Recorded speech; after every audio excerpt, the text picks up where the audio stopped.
Yang kedua, apa yang dikehendaki firman Allah, bahwa berita yang benar tidak akan disembunyikan. Saya kira Bapak Ibu Saudara-saudara, kita mengamini dan mengimani bahwa tidak ada satupun di kolong langit ini yang bisa sembunyi dari hadapan Tuhan. Bagaimanapun hebatnya kita menyembunyikan yang salah, bagaimanapun hebatnya kita menyembunyikan rancangan yang jahat, Tuhan tahu. Dan kata ibarat, apapun yang kita sembunyikan pasti berbau, kan? Sepandai-pandainya kita menyembunyikan bangkai, pasti akan tercium juga. Tuhan tahu. Ada yang pemimpin kemarin yang 1 minggu ini beritanya full di TV.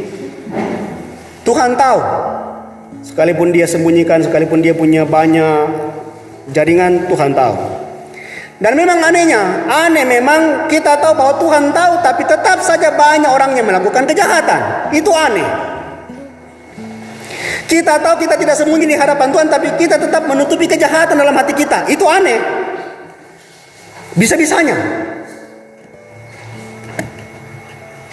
Sepertinya kejahatan kita lebih besar daripada rasa takut kita kepada Allah sendiri.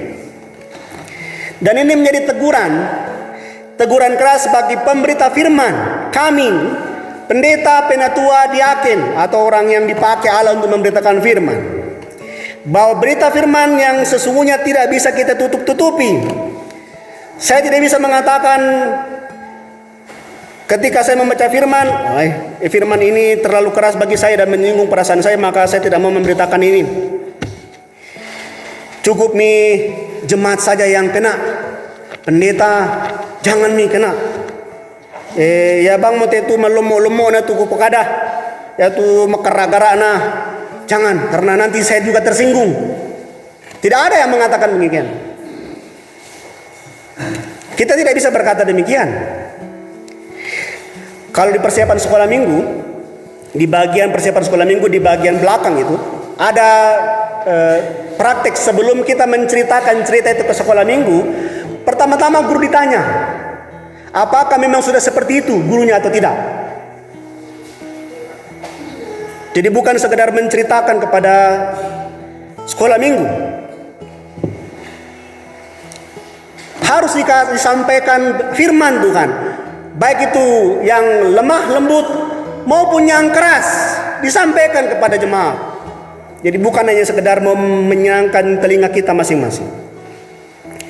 Dan bagi jemaat juga menjadi ujian bahwa setiap firman yang kita terima, setiap berita yang kita terima, setiap nubuatan yang kita terima, sekalipun itu bersumber dari mimbar, maka kita sebagai jemaat harus bisa mengujinya. Menguji firman itu sendiri, apakah firman itu memang sudah sesuai dengan kata Alkitab. Tidak semua berita yang disampaikan melalui mimbar bisa benar. Kadangkala ada yang menunjuk pakai kepentingan pelayannya sendiri, kadangkala ada begitu. Jadi diuji. Firman yang kita dengarkan harus diuji. Nah, hanya saja seringkali ketika kita mendengarkan firman, memang kita tidak fokus kepada firman-Nya. Sebaliknya kita fokus kepada yang memberitakan firman, atau yang berkata begini, ketika firman diberitakan, bukan saya yang disangkut itu, pasti ini disangkut ini, pasti bapak ini atau ibu ini, atau pasti bukan saya. Kadang-kadang ada yang berpikir begitu. Atau menarang bang pandita pokade tu na ya nate na pugawi. Kan begitu, kadang-kala begitu.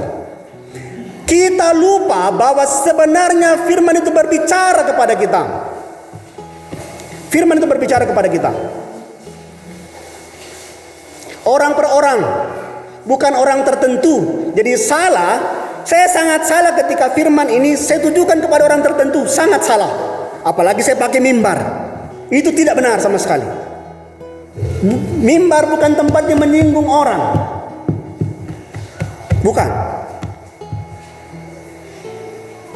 Mimbar bukan tempatnya Pak Tong lu tahu. Bukan. Firman ini tempatnya menyampaikan kebenaran. Dan apa yang saya gali dari Alkitab, itu yang saya sampaikan.